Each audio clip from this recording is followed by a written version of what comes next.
So I have to say, sometimes I question the motivation of some actors and ask, why are you going into acting? Because, really, being an actor doesn't mean it's a playground for working out issues you might have.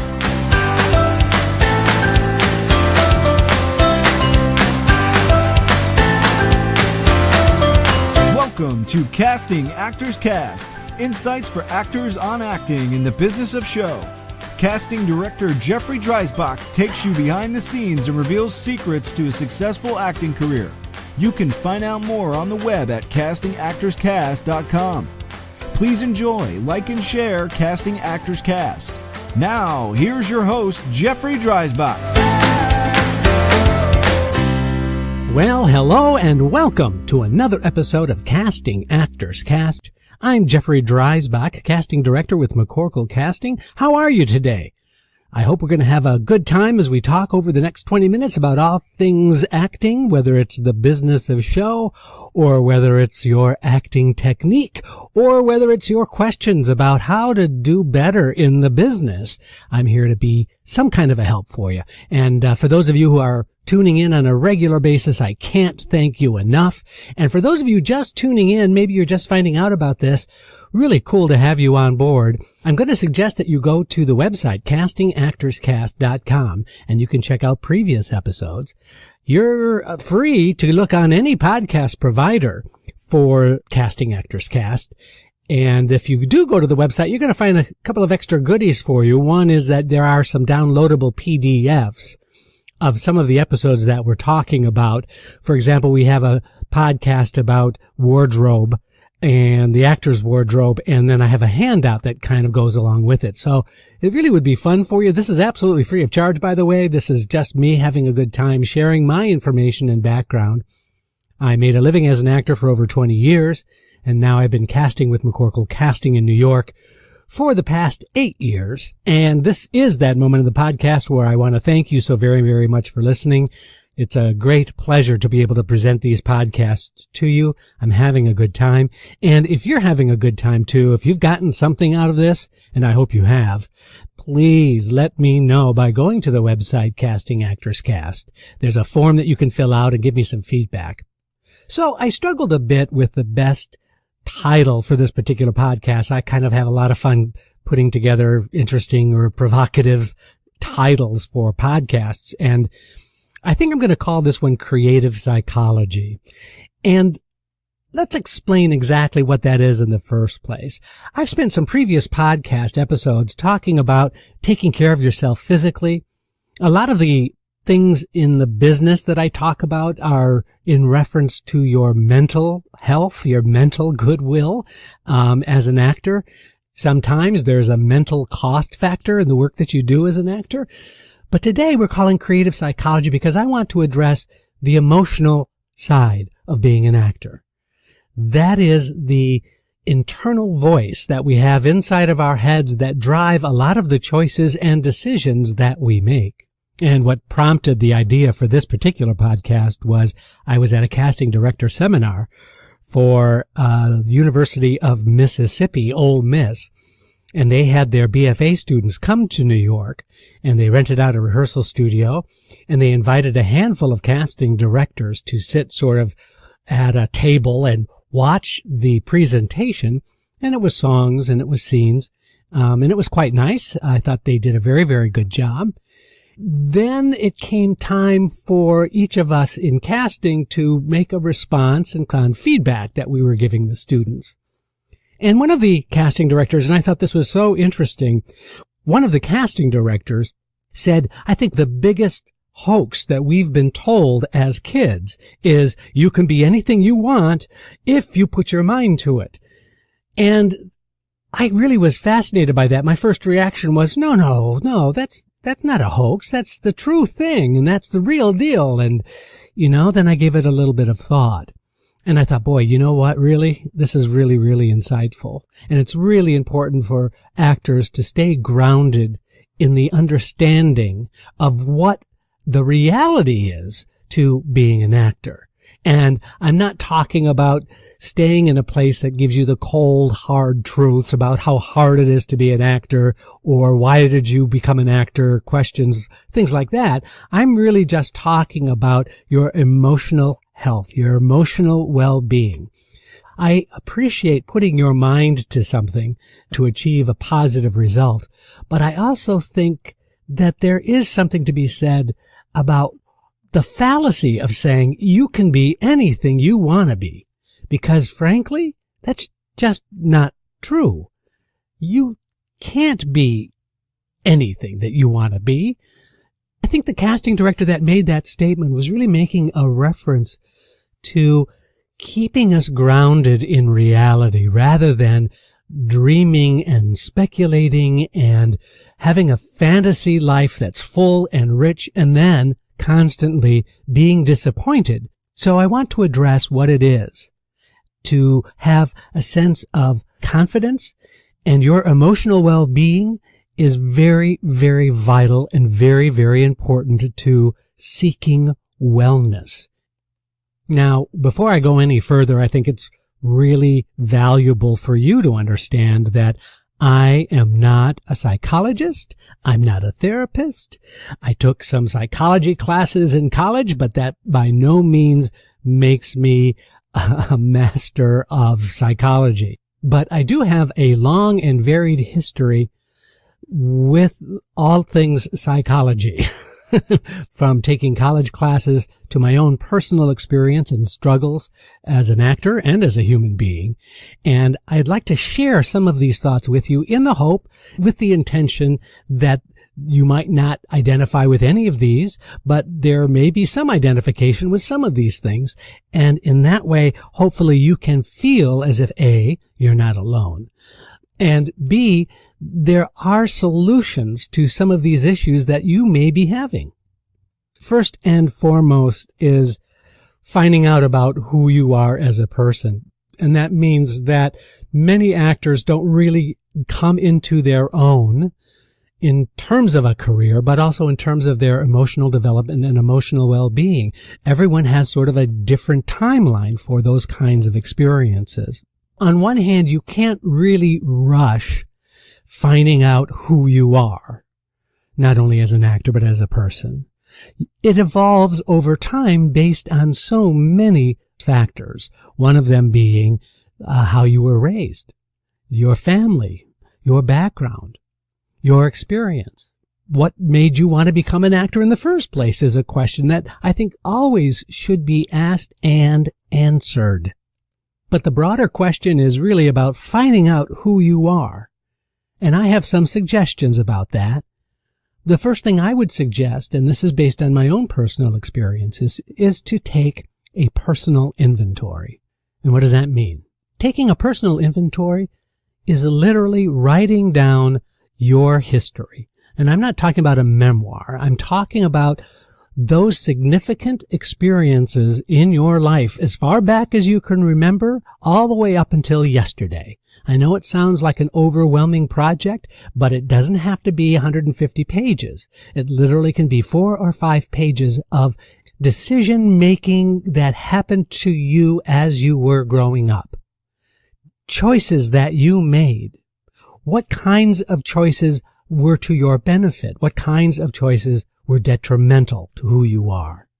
Taking a personal inventory is a really great way to identify for yourself those areas that you can improve on. And that really is a great step to finding out who you are, taking a personal inventory.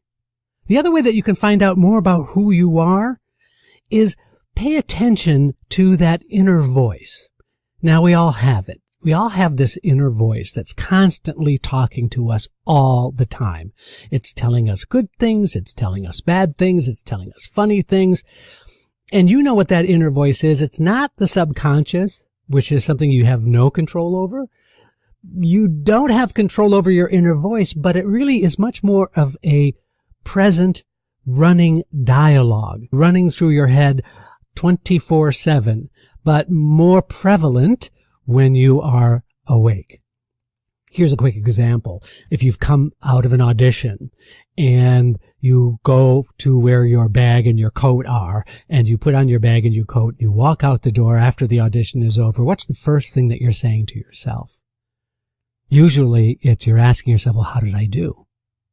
And then your inner voice is what's responding to that question, which is, God, I blew it, or I didn't feel that great, or man, I hadn't felt that good in a long time, or God, they were just such creepy people in the room. Or conversely, they were so nice, it was kind of like unbelievable.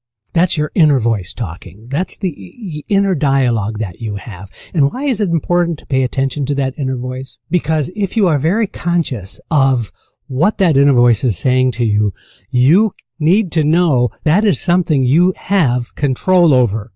It is not something that is just there and present. It is something that you can fix. You can correct. You can tell yourself more positive things. You can give yourself an opportunity to balance out the equation. So instead of saying, boy, that audition was really awful and I blew it and I shouldn't have made so many mistakes, you're saying, you know what? I was a little more nervous. You know what? It's okay to make mistakes. I mean, that's just human nature. Maybe they didn't kind of notice the mistakes the same way that I noticed them. So you see, you can change that inner voice to be more balanced and not quite as negative, because most of the time, in my opinion, we're beating the hell out of ourselves. So when you really analyze that inner voice, you're well on your way to finding out more about who you are. Moving on, another thing that I think is really important for actors to embrace is to ask the tough questions about you, about your work. Some of these questions will be asked and answered when you do your personal inventory. That's a really useful and important first step, is make sure you do that personal inventory. The next thing, asking the tough questions, meaning the issues you have in your own personal life. What problems are you experiencing? What are the challenges of those problems? What flaws do you see yourself having that's keeping you back? The flaws can be anything from, I just get too nervous at auditions, to I'm drinking too much. I'm maybe doing more drugs than I should be doing. I'm not as focused as I wish I were. These are issues that maybe should be taken a look at. And then asking for help. This is a tough one. I can speak from personal experience because in my late 20s and early 30s, I had a complete love affair with alcohol, and I was abusive of alcohol. I actually and honestly felt that I was creative because I was able to be loose with myself and with my drinking. I hope that kind of makes sense the way I said that. And it really took me a long time to ask for help. And I can tell you that it was a really challenging time for me, both personally and professionally, but I never believed that my alcohol consumption was in direct relation to my career. And you know what? It absolutely was. And so for me, I had to do extraordinary measures to get myself back on track. Now, I'm not mentioning this to sort of ask for a pat on the back or ask for any kind of sympathy or anything like that. I really, my intention of sharing this with you is not that. It's much more important to share with you that there are solutions to these issues, that turning your thinking around really does mean that you might need to ask for help. And I'm here to tell you there's nothing wrong with that. And if you feel that there are issues that you have no control over, you should definitely consider asking someone you trust, someone you care about, or someone that's not going to be judgmental to help you. I'm happy to say that I'm over 32 or 33 years sober now and have been leading my best life ever since I put down alcohol. That was my choice, and I do it one day at a time through a 12-step program, and I'm so grateful that that has made such a significant impact and difference in my life. I always found it kind of ironic that people said, well, you've got to find out who you are first before you can really be a really good actor, that you have to investigate all of those dark areas, but also kind of knowing who you are so that you can identify those unique qualities that make you you. And I'm thinking, well, that's really, really great, but then how do you do that? Find out who you are. Well, how do you do that? And that's why I'm trying to throw out some solutions or throw out some concepts for you to think about, to mull over and see if any of these work for you. So the solutions I have really are, one is therapy.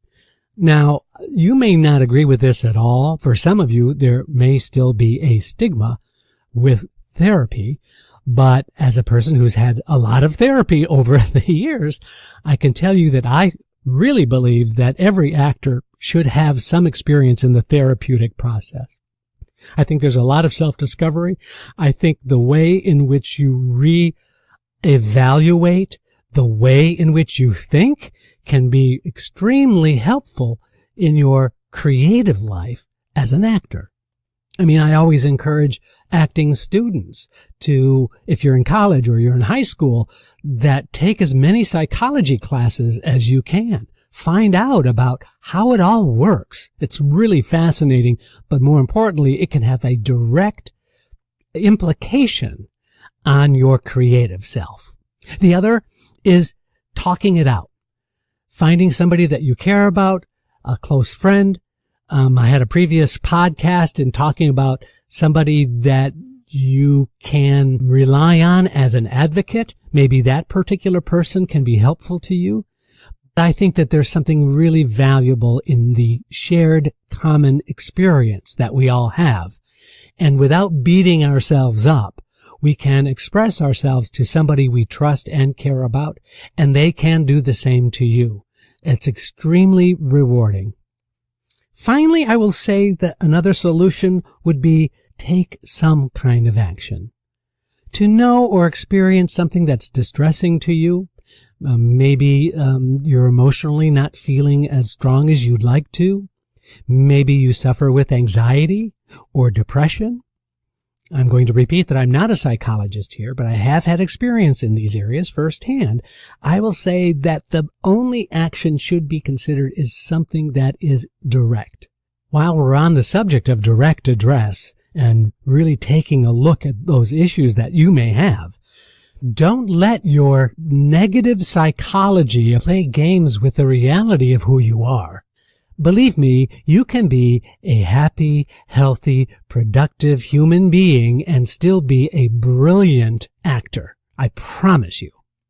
A lot of times I see that when there are issues that come up, that we have roadblocks put in our place. Now, they're either put in our place by our own doing, or we decide that there are issues that are keeping us from taking and doing the right thing.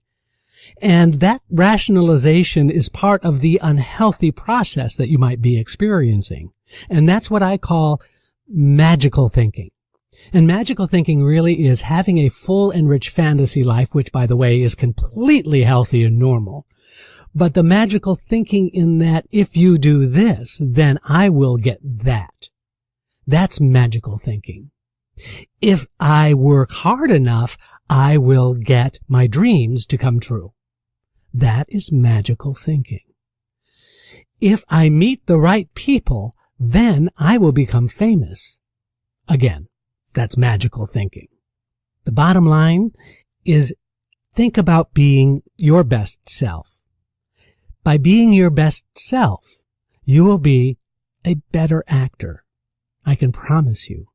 Being creative and understanding your psychology can go hand in hand in having a career and having life choices as well as career choices that can really make a difference in living your best life and being successful in everything you do. I really appreciate you listening. So tell me what you think. Was this helpful to you? Let me know if there are some things that I can address in this subject that can be of further help to you. It's been a pleasure presenting it today. Thank you so very much for listening. I'm Jeffrey Dreisbach, and this is Casting Actors Cast. You've been listening to Casting Actors Cast with host Jeffrey Dreisbach. Find out more at castingactorscast.com and let us know if you would like us to cover topics you're interested in. Thanks for listening. I'm Matthew DeSarno.